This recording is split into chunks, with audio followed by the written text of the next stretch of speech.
A lot of us have been very struck and moved by the really horrific incident that occurred in South Carolina. Robert Costa with the Washington Post was down in South Carolina at the time. He was there to cover politics, but as you can imagine, when this occurred, his assignment for the day changed very quickly. And he joins us now on the line to talk about some of the things that he saw, some of the things he witnessed, and some of the sense of what was going on and what the reaction was there in Charleston, Carolina, when this racist punk took out 9 people at a church service at the Emmanuel AME church in Charleston. Robert, thank you for joining us. Good morning. So where were you when this all started to go down, and where did you end up in the coverage for the Washington Post? I was nearby when the shooting occurred in a different part of Charleston, and I made my way over to Calhoun Street, which is where Emmanuel AME is located. And I spent about 24 straight hours just covering this as it unfolded, talking to the police, talking to the mayor. And what was the sense? I mean, immediately you knew this was something big. You knew this was going to have national ramifications. But was it a sense that you got immediately, or did it sort of come after a while? Well, I was actually pretty tired. So I was about to turn in around 9:30, 10, getting ready for the big day covering Jeb Bush. And I just saw CNN breaking news, multiple fatalities at a black church in Charleston. There was no more information at the time than that. And so I said to myself, that's very close. I'm just going to go over there and start reporting. So I sent my editors a note, said I'm heading over that direction. And I just started to piece it together, and it was a strange scene by the church. They thought there was a bomb threat, so they pushed the reporters back. And there was no real crowd. I think the news trickled out slowly in Charleston about this. And so it was really just police and a few small prayer gatherings. Robert, I remember being in Charleston for the 2012 primaries, and the people of Charleston have such great pride in their city and their heritage. I wonder if you can comment on what you saw transpire in the 12 hours after the shooting overnight. I know that you were covering it through the night. It seemed like the community almost immediately bonded together and came together in a way that I think was heartwarming, but also startled many people that have a preconceived notion about that part of the country. It did take you aback. I think leadership sets a tone, and I had never met Police Chief Greg Mullen.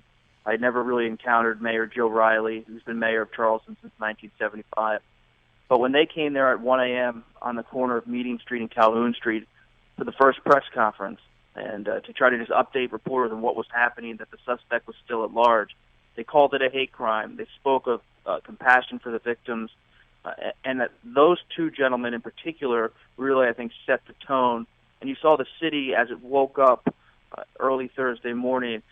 They became united. People were bringing flowers down by the church, and they really, I think, followed the lead of the mayor and the police chief. I would guess, what I know about the people of South Carolina, having been there a few times as a reporter, that this is a real sore spot, that they feel like they have made so much progress on race issues in that part of the world, that this is a very sensitive issue for the community, both black and white. It is. Charleston takes a lot of pride in its progress over the last 40, 30 years. You've seen the city evolve, as everyone who's been there knows, into a real tourist destination, great restaurants, history, museums.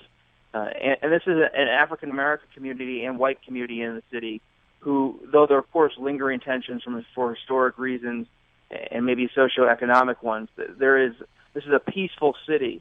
And I think I got a real sense of this not only before you saw all the forgiveness from the families, but in the hours right after the shooting, I was at the Embassy Suites Hotel where all the families were located. And I went up to the second floor, and there were 50 AME pastors counseling the families and the members of the church.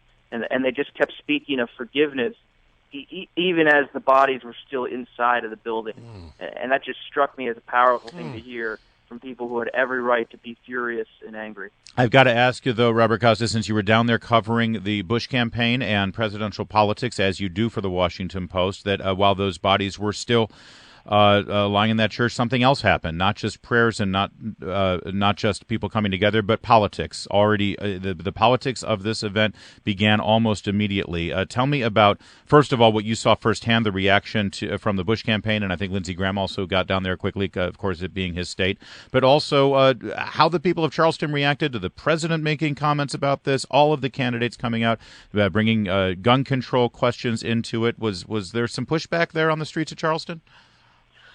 A little bit. Charleston, even though it's in a red state, is in some ways a Democratic town. You have a mixed city council there of Democrats and Republicans. The mayor is a Democrat who's very pro-gun control. I think because gun control is stymied in Congress, there wasn't so much concern about that. It really is about the Confederate flag on the ground of the state capitol. And there's a roiling debate in Charleston, as there is nationally, about what to do with that. And where do you think that? I mean, you saw Jeb Bush say, in Florida, we put the flag where it belongs in a museum. I think it's important to have this conversation. You saw Mitt Romney come out and say it's time for this flag to not be part of official government property or flown on government property. Do you think that this is going to have ramifications in the Republican discussion? I think so, only because my sense is, talking to South Carolina leaders, both Democrats and Republicans in the legislature, something is going to be done, I would predict, based on my reporting, about the flag, whether to move it to a museum, to move it away from the spot it currently has on state capitol grounds in Columbia. And so if that's likely the turn of events based on reporting, candidates at some point are going to have to either get ahead or behind of that development. And so I think the flag is probably going to move, or at least there's going to be a major discussion. So this idea that Republican candidates can kind of hover on the sideline, it makes sense for some of them politically, I guess, if they're trying to hold out and not be seen as an outsider weighing in. But the issue in South Carolina, from what I can tell, is certainly moving forward, so it's not going to disappear. And the other issue that was discussed a great deal is, almost immediately there were calls for gun control. How is that going to play out in the political discussion in the days ahead? I think from some Republicans and a majority of Democrats, there is an appetite for a discussion of gun control, usually after these tragedies. But because you don't see any momentum from McConnell or Boehner in Congress to push this, the Republican candidates aren't necessarily advocating for this at all, even increased background checks. Anyone who's a political observer knows gun control is something that's part of the discussion, but not part of the legislative debate, at least at this time. And if I can just switch your gears to the sort of presidential campaign for the Republicans writ large, separating ourselves from Charleston now, Robert Costa. We had Jeb jump in last week. We had Donald Trump, and now we're looking at really the last two big names are Scott Walker and Chris Christie. How do you think the field is shaping up in terms of the biggest issue, fundraising? Who has got the edge right now? And of those other two, Walker and Christie, who could be a game changer? Bush undoubtedly has the edge. The big question to watch is if Bush comes out with a major number for his super PAC, somewhere close to $100 million combined for all of his different political committees, does that actually force someone out of the race? Does that make a Chris Christie say, I'm just not going to do it? According to Christie people I talked to, Kasich people I talked to, Bush is not going to only have threats from the right, but from the center right. This is a field that doesn't have a front runner and doesn't feel Bush is running away with it in spite of his money. And when you say the super PAC figure, which for those listeners who don't know, super PAC money is raised in a much different way than presidential campaign money. You can have a handful of big, deep-pocketed donors that could boost that super PAC money up. Isn't the more important number what he's raised for his campaign since his announcement? Yes and no. I think both numbers matter. Super PACs can certainly get you on air with ads. And I think someone like Ted Cruz, he may not have the number Bush has, but if he has somewhere between $30 and $40 million at his super PAC, he can do what Rick Santorum and Newt Gingrich did last time, which is even if you're not winning the money race like Romney was, you can survive deep into the race if you have enough money to be on the airwaves.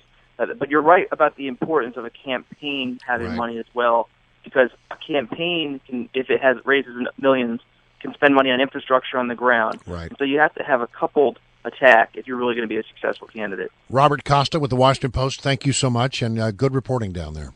Thank you.